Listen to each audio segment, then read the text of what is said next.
Madame, bonjour, vous vous appelez comment? Je m'appelle Madame Chavin et mon petit garçon s'appelle Elliot. Et vous êtes venu ici parce que vous avez un souci par rapport à votre petit garçon, vous le voyez plus? Non, voilà. La dernière fois que je lui ai parlé, c'était le 6 juillet 2019. Donc en fait, mes enfants ont été kidnappés par l'ASE et par les forces de l'ordre depuis le 16 avril 2019. Et la veille, en fait, je portais plainte contre monsieur Philippe de Nicolai Rothschild, puisque c'est le père caché de mon petit garçon. Comment ça s'est passé? Excusez-moi, comment ça s'est passé, les circonstances? Les circonstances de quoi? La disparition de votre enfant. Donc, à partir de ce moment-là, mon fils a été donc kidnappé par l'ASE, comme je vous le disais. Kidnappé, puisqu'en fait, on a reconnu, enfin des magistrats ont reconnu celui TGI de Saint-Brieuc, qu'en fait l'affaire n'avait aucune valeur juridique depuis le début. On m'a dit, madame, on va faire une enquête. Donc j'ai attendu, j'avais aucun résultat, aucune indication. Donc le procureur refusait de me répondre. J'ai dû saisir le Conseil supérieur de la magistrature pour que ce procureur me réponde. Il m'a dit, madame, vous n'avez rien fait de mal, donc vous êtes disculpée de tout. Donc j'attendais que mes enfants rentrent, ils ne sont pas rentrés. Après on m'a dit, madame, vous êtes complètement folle. Donc je suis allée faire une expertise psychiatrique. L'expertise psychiatrique disait que j'allais bien, que je suis quelqu'un d'équilibré, que je suis une bonne mère, etc. Donc j'attendais que mes enfants rentrent, ils ne sont toujours pas rentrés. Vous avez plusieurs enfants? J'ai deux enfants. J'en ai un qui est sauvé parce qu'il a 18 ans et qu'aujourd'hui il fait ce qu'il veut, même s'il est très inquiet pour son petit frère. D'accord. Au moins, il n'est plus dans ce système. Mais quand vous dites qu'il a été kidnappé, ils sont venus le récupérer chez vous quand vous n'étiez pas là? Non, j'étais là. J'étais là. Les policiers me sont sautés dessus. Ils m'ont tendu les bras dans le dos. Ils m'ont fait plier les jambes. Je ne pouvais plus rien faire. Mon petit garçon hurlait. Qu'est-ce qu'ils ont proposé? La précision, le motif, en fait. Il y a eu un motif de... le procureur disait qu'il fallait, prendre les enfants. Et c'était le même procureur qui avait écrit que sur un document officiel. Donc que le père de mon petit garçon est bien monsieur Philippe de Nicolai Rothschild. Et mon grand a 18 ans et le petit là a 10 ans. C'est le petit, vous parlez du petit qui a été pris par la SE alors? Les deux ont été pris. Les deux? Mon grand a été libéré à 18 ans. D'accord. Ils ont tout fait pour le garder, mais il a réussi à sortir de là et moi je l'ai aidé à avoir la vie qu'il souhaitait avoir. Donc ça continue pour le petit Alors ça continue pour le petit. Il a quel âge maintenant? Le petit, il a 10 ans. 10 ans? Ça s'est passé quand alors, cette histoire?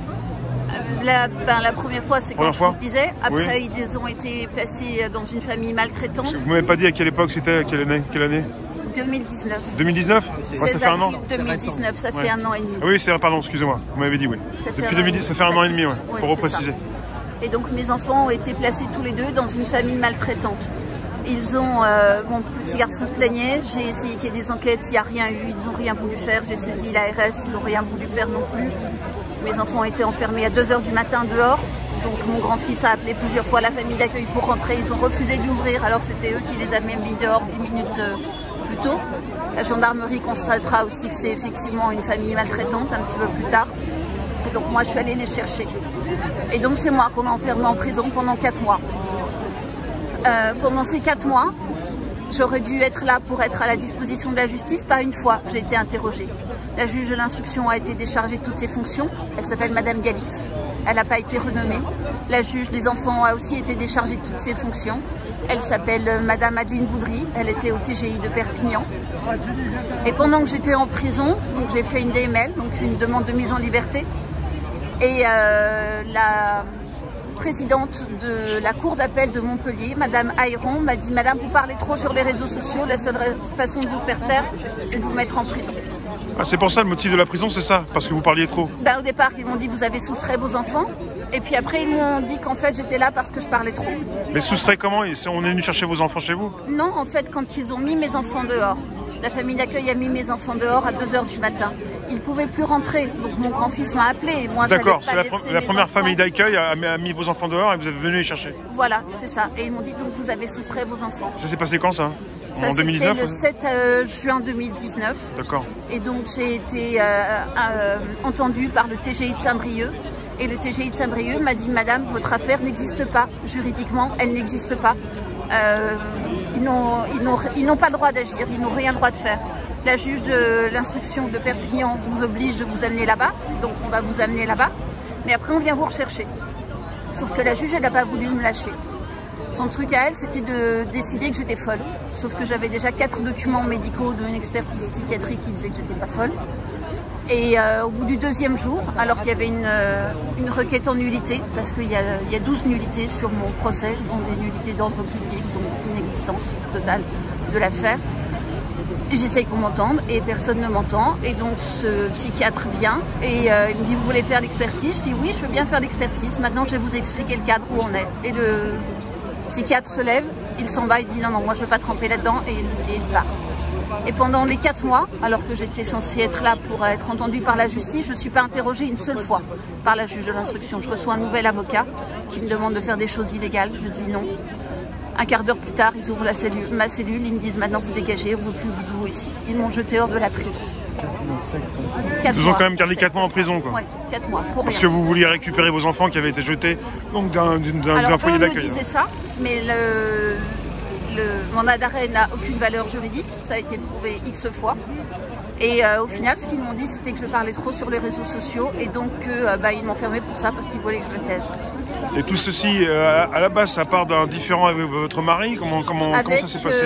Avec le père de mon petit garçon. Oui. Et donc j'ai demandé une analyse ADN parce que j'ai rencontré l'un des plus grands généticiens de France et qui dit voilà, il faut faire ce test-là parce que ce test-là, il n'est pas falsifiable. Et personne ne veut le faire. Ni le vrai père, ni celui qui l'a engagé pour être le faux père. Personne ne veut le faire. Et au jour d'aujourd'hui, donc la dernière fois que j'étais en audience, c'était devant la cour d'appel de Montpellier. Je prouve, parce que le procureur l'a prouvé, que la personne chez qui il a été mis pendant que j'étais en prison, alors qu'on me refusait d'être entendu, que mon avocat a dit au juge, monsieur, je ne connais pas cette affaire. S'il vous plaît, je demande le renvoi, il faut que madame puisse répondre. Le juge a dit non, vous ne serez pas entendu, on décide qu'il va chez son faux père et c'est terminé. Et donc j'ai fait appel, évidemment, je me suis retrouvée devant la cour d'appel et le procureur a prouvé que cet homme écrivait des fantasmes à visée pédocriminelle sur mon petit garçon. Ça a été prouvé par le procureur. Je dis au juge, s'il vous plaît, sortez mon enfant de là, c'est grave ce qui se passe. Et la seule chose que me dit le juge, c'est madame, cet homme est merveilleux, il a emmené votre enfant faire de l'acrobranche. C'est insensé. Et sinon, pourquoi ça part à Montpellier ou ça part à Saint-Brieuc? Ça dépend de là où sont vos enfants, c'est ça? Au départ, mes enfants, on habitait Perpignan, juste à côté de Perpignan. Et quand mes enfants se sont retrouvés dehors, je me suis dit la seule façon qu'on sorte de là, c'est qu'un autre tribunal nous entende.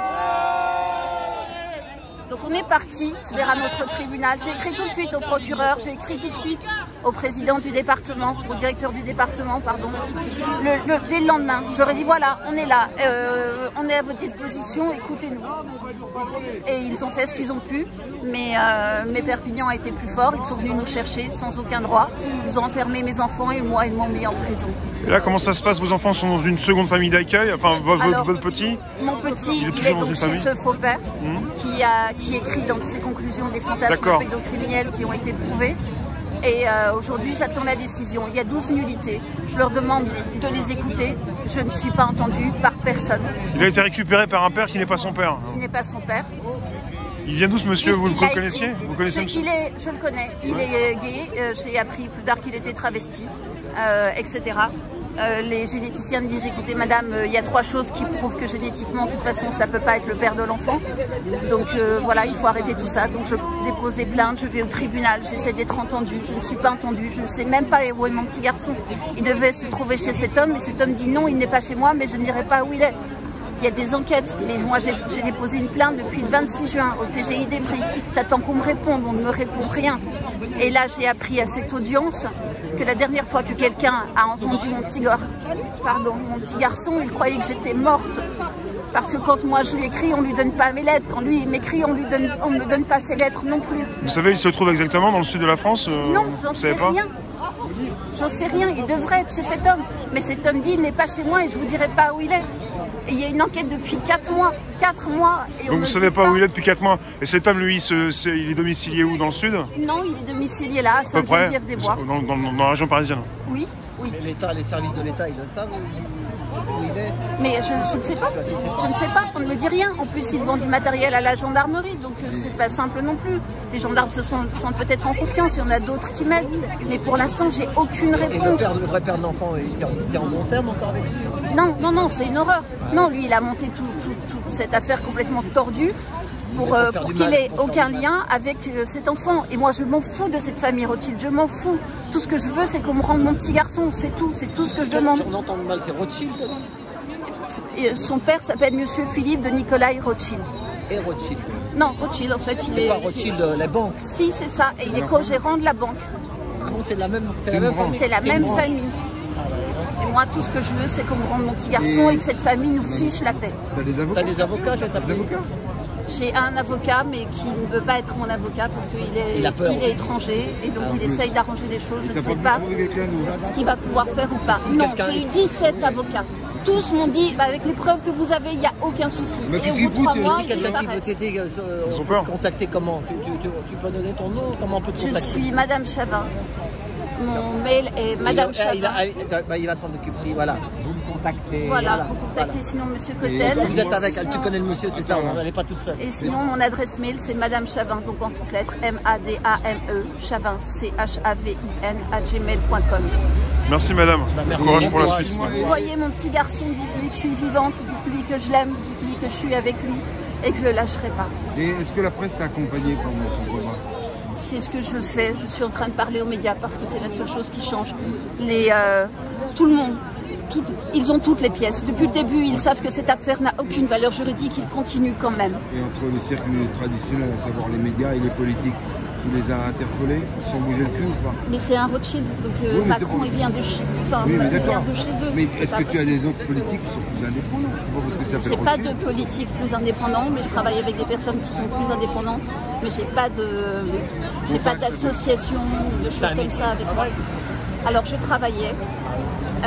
J'étais modèle fétiche, j'étais coach, je travaillais pour un grand photographe qui a créé la première image de Mylène Farmer, qui a travaillé avec Lynn Renault, qui a travaillé avec beaucoup de gens comme ça, même avec Bigard, avec Renault, etc. Et moi j'ai posé pour lui. J'ai été coach aussi, voilà, je gagnais très bien ma vie, j'ai plus rien, ils ont tout pris, ils ont tout détruit. Donc pour y la vie, c'est ça. C'est un peu comme aux États-Unis, en France, quelque part, peut-être. Il y a des gens qui pensent que, voilà, que je fais entre guillemets la belle parce que je prétends que mon fils est un fils Rothschild. Je m'en fiche de cette famille, je m'en fiche de ce nom-là. C'est la pire chose qui peut exister. Je ne veux pas de cette famille, je veux juste mon petit garçon, c'est tout. Merci madame. Et merci d'être là, et merci de m'avoir écouté et entendu. Et si jamais Elliot, un jour tu vois cette vidéo, sache que je t'aime et que je suis là.